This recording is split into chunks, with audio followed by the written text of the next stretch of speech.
మూసీ నది పరివాహ ప్రాంతం పక్కన ఇప్పుడు నేను చెప్పాను, మూసీ రిజర్వేషన్ కార్యక్రమాన్ని తీసుకున్నప్పుడు మీ అందరూ తెలుసు, అసలు మూసీలోనే చాలా మంది ఇల్లు కట్టుకుంది, నాలాలు బంద్ అయిపోయింది.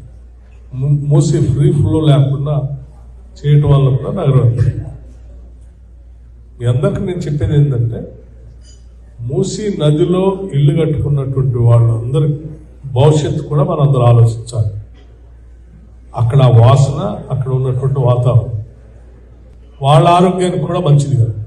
అలా ఉన్న వాళ్ళందరూ కూడా ఖాళీ చేయించి వాళ్ళందరికీ డబల్ బెడ్రూమ్ ఇల్లు ఇచ్చి, గవర్నమెంటే డబల్ బెడ్రూమ్ ఇల్లు ఇచ్చి వాళ్ళకి ఇంకా వాళ్ళ పిల్లలు ఎవరైనా చదువుకునే ఉంటే చదువుకునే అవకాశాలు కూడా కల్పించి, ఇతరత్ర ఆరోగ్యపరమైనటువంటి అంశాలు ఉంటే వాటిని కూడా ఉచితంగా ఏర్పాటు చేసి వాళ్ళకు ఒక ఆరోగ్యకరమైనటువంటి డబల్ బెడ్రూమ్ ఇళ్లలో మంచిగా బతికేటువంటి కుటుంబాలుగా తీర్చిదిద్దాలనేదే రాష్ట్ర ప్రభుత్వం యొక్క ఆలోచన.